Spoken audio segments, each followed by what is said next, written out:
Police custody remand पर लेने की कोशिश करेगी जांच एजेंसी।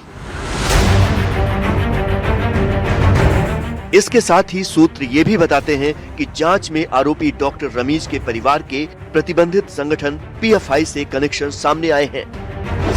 जांच एजेंसी को जानकारी मिली कि डॉक्टर रमीज के पिता सलीमुद्दीन प्रतिबंधित संगठन पीएफआई के कई अधिकारियों से करीबी रिश्ते रहे। इतना ही नहीं, पीएफआई की तरफ से 2 बार सलीमुद्दीन को सम्मानित किया जा चुका है। फिलहाल सलीमुद्दीन भी धर्मांतरण मामले में जेल में बंद है। जांच एजेंसी को शक है कि फरारी के दौरान डॉक्टर रमीज को पीएफआई से जुड़े लोगों की मदद मिली। गिरफ्तारी के बाद जब पुलिस अधिकारियों ने उससे पूछा कि फरारी के दौरान वो कहां छिपा था, तो वो कोई साफ जवाब नहीं दे पाया। उसने सिर्फ उत्तराखंड के कुछ इलाकों के नाम बताए। अब उसके मोबाइल फोन की लोकेशन के जरिए ये पता लगाने की कोशिश की जा रही है कि फरारी के दौरान उसके मददगार कौन थे। जांच एजेंसी का मानना है कि जैसे जैसे इन्वेस्टिगेशन आगे बढ़ेगी, केजीएमयू धर्मांतरण मामले में और भी बड़े खुलासे होंगे और आने वाले समय में कई और गिरफ्तारियां हो सकती हैं।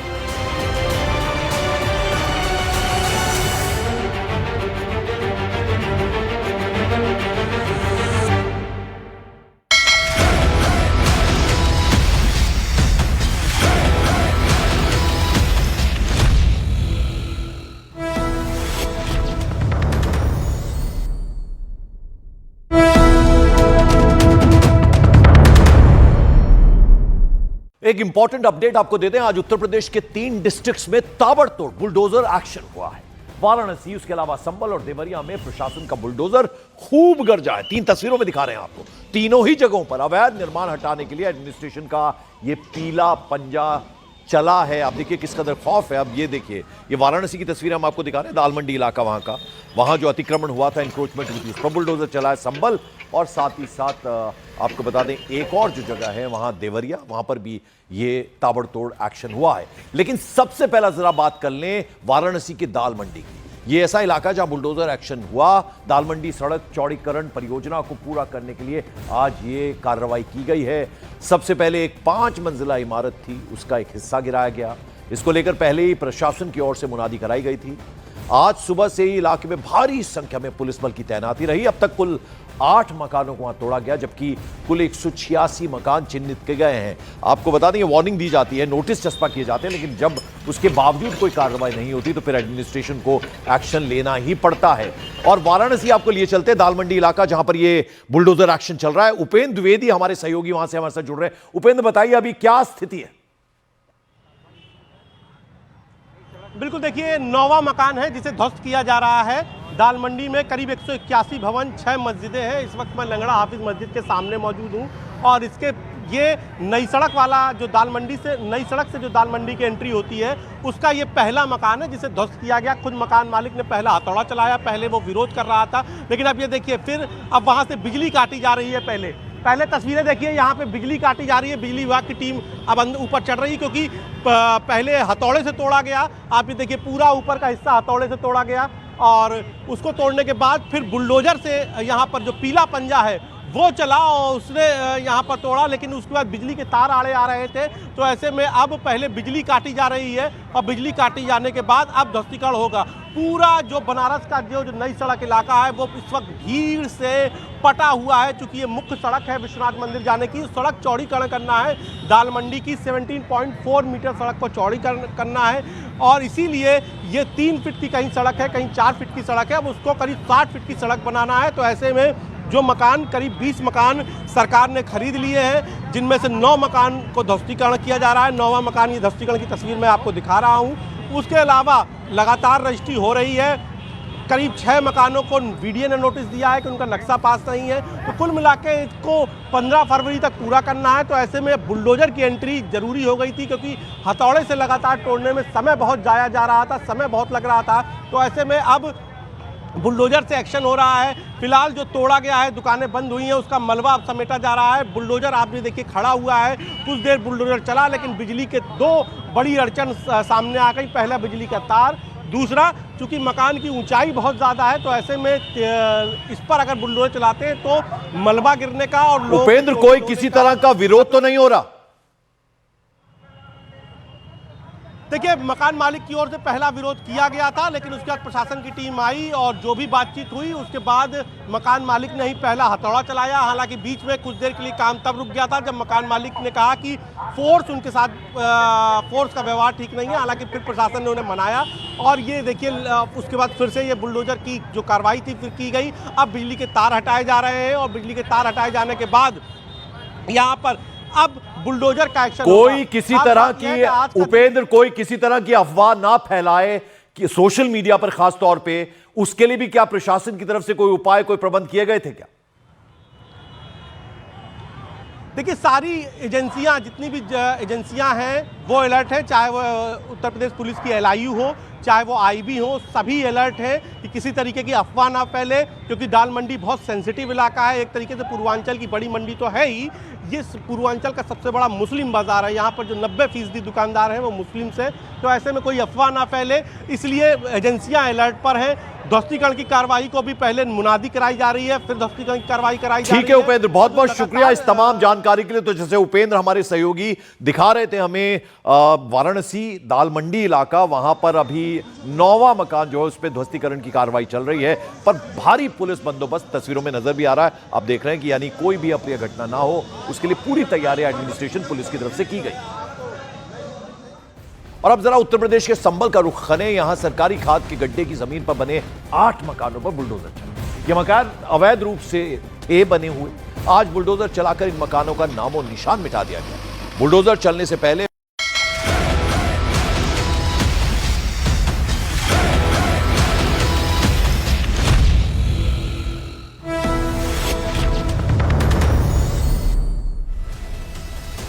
अखाड़ा में आपका एक बार फिर स्वागत है। वाराणसी से खबर आ रही है। वाराणसी में आपात लैंडिंग यानी इमरजेंसी लैंडिंग से टला बड़ा हादसा। विमान में सवार सभी 216 यात्री सुरक्षित हुए हैं। गोरखपुर से बेंगलुरु जा रहा था इंडिगो का एक विमान और वाराणसी में विमान से पक्षी से टकराने के बाद ये इमरजेंसी लैंडिंग की गई और जिससे बताया जा रहा है कि 216 यात्री, सभी यात्री जो सवार थे सब सुरक्षित हैं।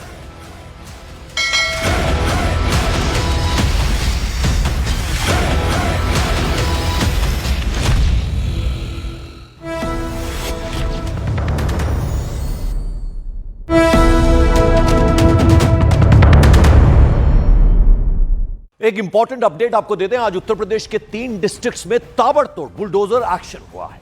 वाराणसी, उसके अलावा संबल और देवरिया में प्रशासन का बुलडोजर खूब गरजा है। 3 तस्वीरों में दिखा रहे हैं आपको। तीनों ही जगहों पर अवैध निर्माण हटाने के लिए एडमिनिस्ट्रेशन का ये पीला पंजा चला है। आप देखिए किस कदर खौफ है। अब ये देखिए, ये वाराणसी की तस्वीर हम आपको दिखा रहे हैं, दाल मंडी इलाका वहां का। वहां जो अतिक्रमण हुआ था, इंक्रोचमेंट हुई थी, उस पर बुलडोजर चला है। संबल और साथ ही साथ आपको बता दें एक और जो जगह है वहां देवरिया, वहां पर भी ये ताबड़तोड़ एक्शन हुआ है। लेकिन सबसे पहला जरा बात कर लें वाराणसी के दाल मंडी की। ये ऐसा इलाका जहां बुलडोजर एक्शन हुआ। दाल मंडी सड़क चौड़ीकरण परियोजना को पूरा करने के लिए आज ये कार्रवाई की गई है। सबसे पहले एक 5 मंजिला इमारत थी, उसका एक हिस्सा गिराया गया। इसको लेकर पहले ही प्रशासन की ओर से मुनादी कराई गई थी। आज सुबह से ही इलाके में भारी संख्या में पुलिस बल की तैनाती रही। अब तक कुल 8 मकानों को वहां तोड़ा गया, जबकि कुल 186 मकान चिन्हित किए गए हैं। आपको बता दें ये वार्निंग दी जाती है, नोटिस चस्पा किए जाते हैं, लेकिन जब उसके बावजूद कोई कार्रवाई नहीं होती तो फिर एडमिनिस्ट्रेशन को एक्शन लेना ही पड़ता है। और वाराणसी आपको लिए चलते हैं, दाल मंडी इलाका जहां पर ये बुलडोजर एक्शन चल रहा है। उपेंद्र द्विवेदी हमारे सहयोगी वहां से हमारे साथ जुड़ रहे हैं। उपेंद्र, बताइए अभी क्या स्थिति है? बिल्कुल, देखिए 9वां मकान है जिसे ध्वस्त किया जा रहा है। दाल मंडी में करीब 181 भवन, 6 मस्जिदें हैं। इस वक्त मैं लंगड़ा हाफिज मस्जिद के सामने मौजूद हूँ और इसके ये नई सड़क वाला जो दाल मंडी से, नई सड़क से जो दाल मंडी की एंट्री होती है, उसका ये पहला मकान है जिसे ध्वस्त किया गया। खुद मकान मालिक ने पहला हथौड़ा चलाया, पहले वो विरोध कर रहा था, लेकिन अब ये देखिए फिर अब वहाँ से बिजली काटी जा रही है।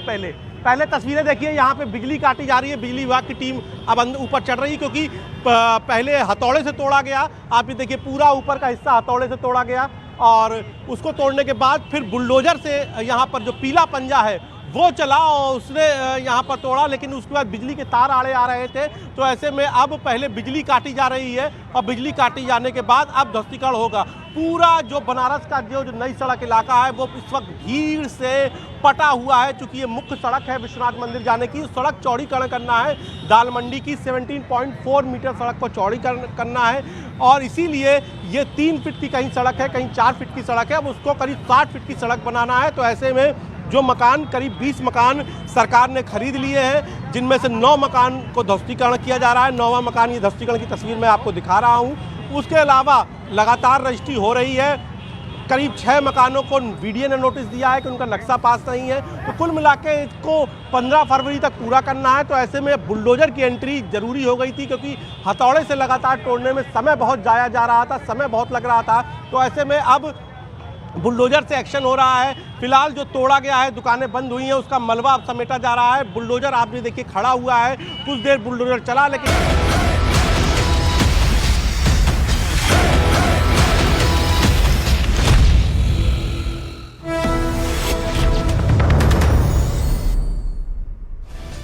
अखाड़ा में आपका एक बार फिर स्वागत है। 15 जनवरी को होने वाले बीएमसी चुनाव के प्रचार के दौरान एमएनएस चीफ राज ठाकरे ने भड़काऊ बयान दे डाला है। उन्होंने महाराष्ट्र और के भाषा विवाद को और हवा दे दी और एक रैली में उद्धव ठाकरे की मौजूदगी में बोल दिया कि उन पर हिंदी थोपी गई तो लात पड़ेगी। हिंदी भाषा तुमची पण नाही आहे, माझा कुठच्या भाषेवर राग नाही, परंतु तुम्ही आमच्यावरती लादणार असाल तर लाथच मारू।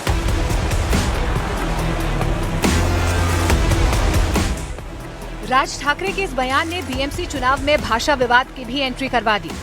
उत्तर प्रदेश और बिहार के लोगों के बारे में राज ठाकरे कई बार ऐसे बयान दे चुके हैं, लेकिन इस बार उनकी बात लात तक पहुंच गई। आपल्याला सांगायचंय की यूपीच्या आणि बिहारच्या लोकांनी पहिल्यांदा नीट समजून घ्या, बाबांनो, हिंदी ही तुमची पण भाषा नाही। यूपीच्या लोकांची भोजपुरी भाषा आहे, बिहारच्या लोकांची मैथिली भाषा आहे, अवधी भाषा आहे। हिंदी भाषा तुमची पण नाहीये। माझा कुठच्या भाषेवर राग नाही, परंतु तुम्ही आमच्यावरती लादणार असाल तर लाथच मारू। मुंबई के शिवतीर्थ मैदान की जिस रैली में राज ठाकरे ने बयान दिया, उसमें उनके भाई उद्धव ठाकरे भी मौजूद थे। बीएमसी चुनाव में उद्धव ठाकरे और राज ठाकरे ने हाथ मिलाया है, साथ में चुनाव प्रचार कर रहे हैं। इसी दौरान राज ठाकरे ने मराठी गैर मराठी का मुद्दा उठाया। मुंबई में रहने वाले उत्तर प्रदेश बिहार के लोगों को टारगेट किया। इसके बाद बवाल हो गया। विरोधियों ने उनके खिलाफ मोर्चा खोल दिया। एकजुट होकर राज ठाकरे को खरी खरी सुनाई। राज ठाकरे जी का बयान सिर्फ असंवैधानिक नहीं, बल्कि देश को तोड़ने वाली मानसिकता का खुला इजहार है। हिंदी बोलने वालों को लात मारने की धमकी देना महाराष्ट्र का अपमान है, भारत का अपमान है। यूपी बिहार के श्रमिकों की मेहनत से मुंबई खड़ी है, उन्हें बाहरी कहना कृतज्ञता है। भाषा कोई हथियार नहीं, सांस्कृतिक सेतु है। और जो लोग भाषा के नाम पर नफरत फैलाते हैं, उन्हें जनता लोकतंत्र की भाषा में करारा जवाब देगी। भाजपा इस तरह की गुंडागर्दी और विभाजनकारी राजनीति को कभी बर्दाश्त नहीं करेगी। देखिए, हिंदी बोलने पर लात मारने की बात करने वालों पर जब कानून का कोड़ा चलेगा तो होश ठिकाने आ जाएगा। ये लोग जो नफरत बांटने वाले लोग हैं, जो क्षेत्र के नाम पर, भाषा के नाम पर आतंक फैलाने वाले लोग हैं, ऐसे लोगों को मानसिक अस्पताल में भर्ती करना चाहिए। उनको पता होना चाहिए हिंदी मातृभाषा है, राजभाषा है। वैसे राज ठाकरे ने उत्तर प्रदेश बिहार के लोगों को पहली बार टारगेट नहीं किया है। उनकी पूरी सियासत ही इस पर खड़ी है। वो कई बार ऐसे बयान दे चुके हैं। पिछले साल महाराष्ट्र में चल रहे भाषा विवाद को हवा देते हुए उन्होंने कहा था कि अगर उत्तर भारतीयों को नौकरी के लिए महाराष्ट्र आना पड़े तो उनके राज्यों में मराठी पढ़ाई जानी चाहिए। उन्होंने कहा था महाराष्ट्र में मराठी के ऊपर हिंदी थोपी जा रही है, क्योंकि 3000 साल पुरानी भाषा पर 150 से 200 साल पुरानी भाषा थोपी जाए, ये उन्हें मंजूर नहीं है। यानी राज ठाकरे ने मुंबई की रैली में जो बयान दिया वो नया नहीं है। वो पहले भी मराठी और हिंदी भाषा के मुद्दे पर बयान देते रहे हैं, लेकिन इस बार उन्होंने उत्तर प्रदेश बिहार के लोगों को सीधा टारगेट किया, लात मारने की बात बोल दी, जिस पर उत्तर प्रदेश बिहार के नेताओं का खून खौल उठा है। अब वहीं मुंबई की रैली में राज ठाकरे ने केवल यूपी बिहार के लोगों को ही टारगेट नहीं किया, बल्कि तमिलनाडु के बीजेपी नेता अन्नामलाई को भी अब शब्द कह दिए। काल परवाकडे कोणतरी एक तामिळनाडू बंदर रसमलाई आली होती, तो सांगतो मुंबईचा आणि म्हणजे महाराष्ट्राचा संबंध काय, भडव्या तुझाच काय संबंध आहे इथे याचा?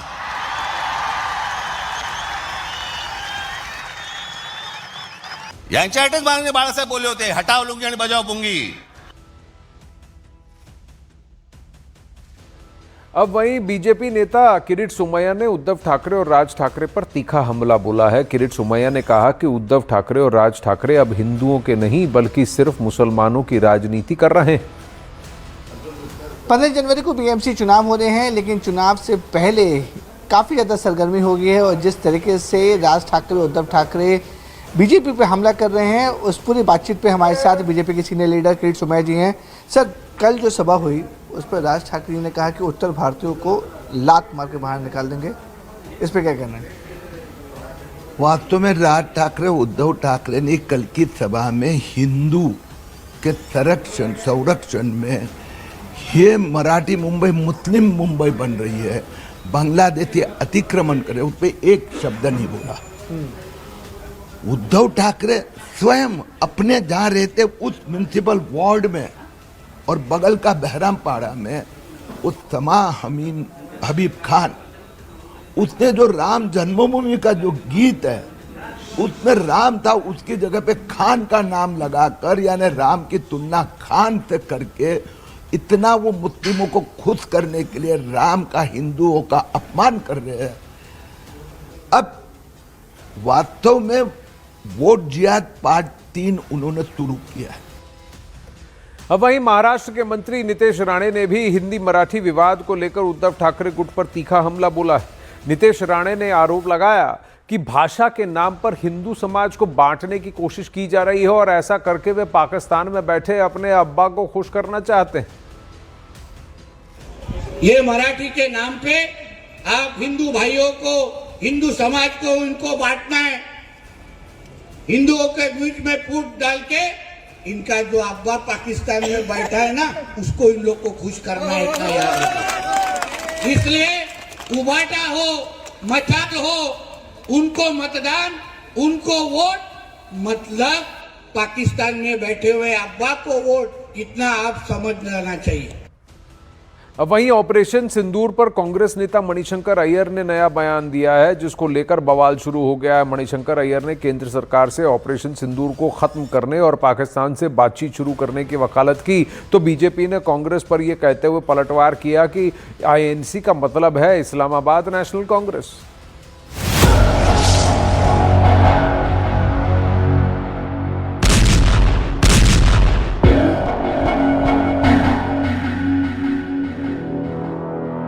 जिस ऑपरेशन सिंदूर में भारत का दम पूरी दुनिया ने देखा,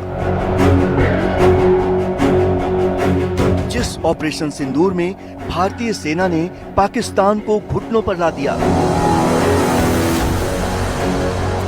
जिस ऑपरेशन सिंदूर की मार से पाकिस्तान अब तक बौखलाया हुआ है और भारत की तरफ आंख उठाने की हिम्मत करने से पहले 100 बार सोचेगा, कांग्रेस नेता मणिशंकर अय्यर ने उसी ऑपरेशन सिंदूर को खत्म करने की मांग की, तो उनके बयान पर बवाल शुरू हो गया है. मणिशंकर अय्यर ने अपने एक इंटरव्यू में कहा कि मोदी सरकार को ऑपरेशन सिंदूर खत्म करके पाकिस्तान से बात करनी चाहिए, जिस पर बीजेपी ने तीखा हमला बोला. बीजेपी ने आरोप लगाया कि कांग्रेस पार्टी हमेशा पाकिस्तान को क्लीन चिट देती है. आईएनसी का मतलब है Islamabad national Congress. Is that we should not leave Operation Sindoor open-ended, but close it. That's the end. It's over. The third thing we should do is restart SARC. And the fourth thing we should do is undertake an uninterrupted and uninterruptible dialogue with Pakistan. INC का मतलब Indian national Congress नहीं, Islamabad national Congress है. एक बार फिर से कांग्रेस ने दिखा दिया कि उसकी एक ही पहचान, पाकिस्तान को बोलो भाईजान, सेना का करो अपमान. मतलब पाकिस्तान आतंकवाद करता रहे, हम डायलॉग करते रहे. यही कांग्रेस की मानसिकता है। इन्होंने हमेशा वोट नीति को राष्ट्र नीति के ऊपर रखा है, इसलिए 26/11 और अनेकों ब्लास्ट के बाद, अनेकों टेरर अटैक्स के बाद पाकिस्तान को मोस्ट फेवर्ड नेशन स्टेटस दिया था। उधर राशिद अल्वी मणिशंकर अय्यर के बयान का समर्थन करते हुए एक कदम और आगे बढ़ गए।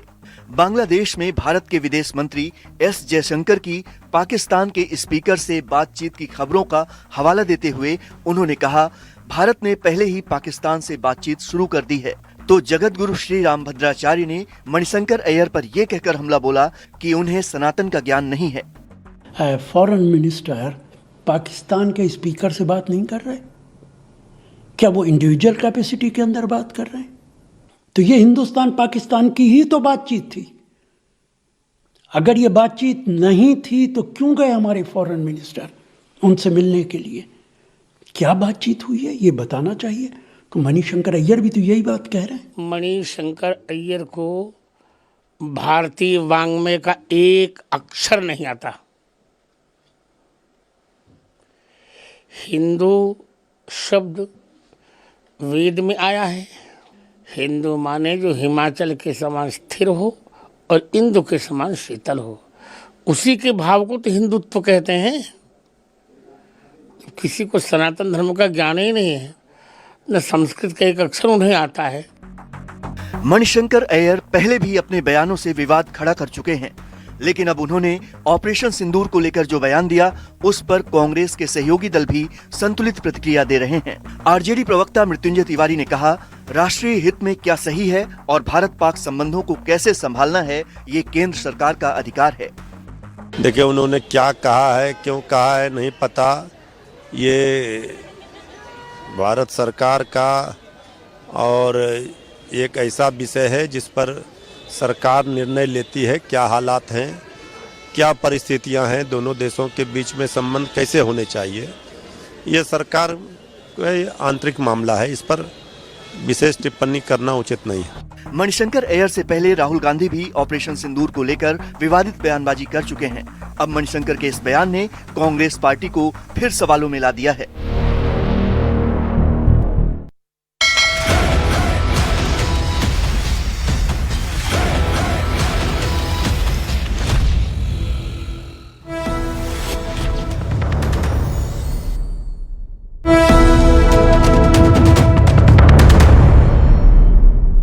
एक इंपॉर्टेंट अपडेट आपको देते हैं। आज उत्तर प्रदेश के 3 डिस्ट्रिक्ट्स में ताबड़तोड़ बुलडोजर एक्शन हुआ है।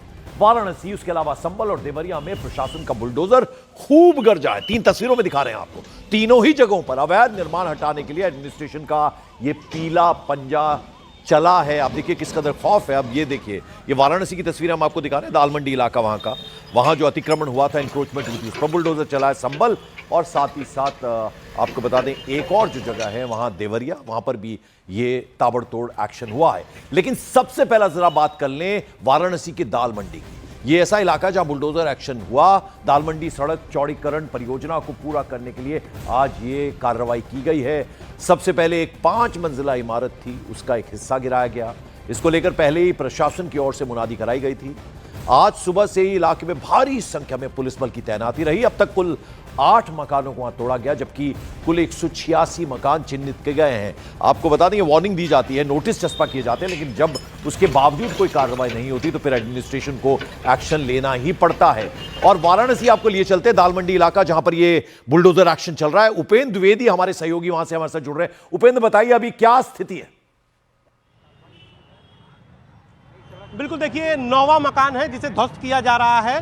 दाल मंडी में करीब 181 भवन, 6 मस्जिदें हैं। इस वक्त मैं लंगड़ा हाफिज मस्जिद के सामने मौजूद हूं और इसके ये नई सड़क वाला जो दाल मंडी से, नई सड़क से जो दाल मंडी की एंट्री होती है, उसका ये पहला मकान है जिसे ध्वस्त किया गया। खुद मकान मालिक ने पहला हथौड़ा चलाया, पहले वो विरोध कर रहा था, लेकिन अब ये देखिए फिर अब वहाँ से बिजली काटी जा रही है। पहले तस्वीरें देखिए, यहाँ पे बिजली काटी जा रही है। बिजली विभाग की टीम अब ऊपर चढ़ रही है क्योंकि पहले हथौड़े से तोड़ा गया। आप ये देखिए पूरा ऊपर का हिस्सा हथौड़े से तोड़ा गया और उसको तोड़ने के बाद फिर बुलडोजर से यहाँ पर जो पीला पंजा है वो चला और उसने यहाँ पर तोड़ा, लेकिन उसके बाद बिजली के तार आड़े आ रहे थे। तो ऐसे में अब पहले बिजली काटी जा रही है और बिजली काटी जाने के बाद अब ध्वस्तीकरण होगा। पूरा जो बनारस का जो नई सड़क इलाका है वो इस वक्त भीड़ से पटा हुआ है, क्योंकि ये मुख्य सड़क है विश्वनाथ मंदिर जाने की। सड़क चौड़ीकरण करना है, दाल मंडी की 17.4 मीटर सड़क को चौड़ीकरण करना है और इसीलिए ये 3 फीट की कहीं सड़क है, कहीं 4 फीट की सड़क है, अब उसको करीब 60 फीट की सड़क बनाना है। तो ऐसे में जो मकान, करीब 20 मकान सरकार ने खरीद लिए हैं, जिनमें से 9 मकान को ध्वस्तीकरण किया जा रहा है। 9वां मकान, ये ध्वस्तीकरण की तस्वीर मैं आपको दिखा रहा हूँ। उसके अलावा लगातार रजिस्ट्री हो रही है। करीब 6 मकानों को वीडियो ने नोटिस दिया है कि उनका नक्शा पास नहीं है। तो कुल मिला के इसको 15 फरवरी तक पूरा करना है। तो ऐसे में बुलडोजर की एंट्री जरूरी हो गई थी, क्योंकि हथौड़े से लगातार तोड़ने में समय बहुत जाया जा रहा था, समय बहुत लग रहा था। तो ऐसे में अब बुलडोजर से एक्शन हो रहा है। फिलहाल जो तोड़ा गया है, दुकानें बंद हुई हैं, उसका मलबा अब समेटा जा रहा है। बुलडोजर आपने देखिए खड़ा हुआ है, कुछ देर बुलडोजर चला, लेकिन बिजली के 2 बड़ी अड़चन सामने आ गई। पहला बिजली का तार, दूसरा चूंकि मकान की ऊंचाई बहुत ज़्यादा है, तो ऐसे में इस पर अगर बुलडोजर चलाते हैं तो मलबा गिरने का और लोग उपेंद्र, कोई किसी तरह का विरोध तो नहीं हो रहा? देखिए, मकान मालिक की ओर से पहला विरोध किया गया था, लेकिन उसके बाद प्रशासन की टीम आई और जो भी बातचीत हुई उसके बाद मकान मालिक ने ही पहला हथौड़ा चलाया। हालांकि बीच में कुछ देर के लिए काम तब रुक गया था जब मकान मालिक ने कहा कि फोर्स उनके साथ फोर्स का व्यवहार ठीक नहीं है। हालांकि फिर प्रशासन ने उन्हें मनाया और ये देखिए उसके बाद फिर से ये बुलडोजर की जो कार्रवाई थी फिर की गई। अब बिजली के तार हटाए जा रहे हैं और बिजली के तार हटाए जाने के बाद यहाँ पर अब बुलडोजर का एक्शन कोई किसी तरह की, उपेंद्र, कोई किसी तरह की अफवाह ना फैलाए कि सोशल मीडिया पर खास तौर पे, उसके लिए भी क्या प्रशासन की तरफ से कोई उपाय, कोई प्रबंध किए गए थे क्या? देखिए, सारी एजेंसियां, जितनी भी एजेंसियां हैं वो अलर्ट है, चाहे वो उत्तर प्रदेश पुलिस की LIU हो, चाहे वो IB हो, सभी अलर्ट है कि किसी तरीके की अफवाह ना फैले, क्योंकि दाल मंडी बहुत सेंसिटिव इलाका है। एक तरीके से पूर्वांचल की बड़ी मंडी तो है ही, ये पूर्वांचल का सबसे बड़ा मुस्लिम बाजार है। यहाँ पर जो 90% दुकानदार हैं वो मुस्लिम से। तो ऐसे में कोई अफवाह ना फैले, इसलिए एजेंसियां अलर्ट पर हैं। ध्वस्तीकरण की कार्रवाई को भी पहले मुनादी कराई जा रही है, फिर ध्वस्तीकरण की कार्रवाई कराई जा रही है। ठीक है उपेंद्र, बहुत बहुत शुक्रिया इस तमाम जानकारी के लिए। तो जैसे उपेंद्र हमारे सहयोगी दिखा रहे थे हमें वाराणसी दाल मंडी इलाका, वहां पर अभी 9वां मकान जो है उस पर ध्वस्तीकरण की कार्रवाई चल रही है, पर भारी पुलिस बंदोबस्त तस्वीरों में नजर भी आ रहा है। आप देख रहे हैं कि यानी कोई भी अप्रिय घटना ना हो, उसके लिए पूरी तैयारी एडमिनिस्ट्रेशन पुलिस की तरफ से की गई। और अब जरा उत्तर प्रदेश के संभल का रुख करें। यहां सरकारी खाद के गड्ढे की जमीन पर बने 8 मकानों पर बुलडोजर चला। ये मकान अवैध रूप से थे बने हुए। आज बुलडोजर चलाकर इन मकानों का नामो निशान मिटा दिया गया। बुलडोजर चलने से पहले अखाड़ा में आपका एक बार फिर स्वागत है। भारतीय जनता पार्टी के राष्ट्रीय कार्यकारी अध्यक्ष नितिन नबीन के हरियाणा दौरे में गुरुग्राम भगवा रंग नजर आया है। ये गुरुग्राम से तस्वीरें हैं, देखिए भगवा छलकता हुआ हर तरफ। दिल्ली हरियाणा बॉर्डर पर मुख्यमंत्री नायब सिंह सैनी और प्रदेश अध्यक्ष मोहन लाल बड़ौली ने उनकी अगवानी की और इस मौके पर भव्य रोड शो भी हुआ है, जिसमें हजारों की संख्या में मोटरसाइकिल सवार भी शामिल थे। राष्ट्रीय युवा दिवस के अवसर पर आयोजित इस विशेष कार्यक्रम में नितिन नबीन के साथ मुख्यमंत्री नायब सिंह सैनी और भारतीय जनता युवा मोर्चा के राष्ट्रीय अध्यक्ष तेजस्वी सूर्या भी शामिल हुए। ये वो तस्वीरें हैं जहां भारतीय जनता पार्टी के नए कार्यकारिणी अध्यक्ष जो नितिन नबीन बीच में दिख रहे हैं तस्वीरों में, उनके बाईं तरफ भारतीय जनता युवा मोर्चा के अध्यक्ष तेजस्वी सूर्या, उनके दाईं तरफ हरियाणा के मुख्यमंत्री नायब सिंह सैनी, सभी इस मंच पर उपस्थित जहां राष्ट्रीय युवा दिवस को मनाया जा रहा है।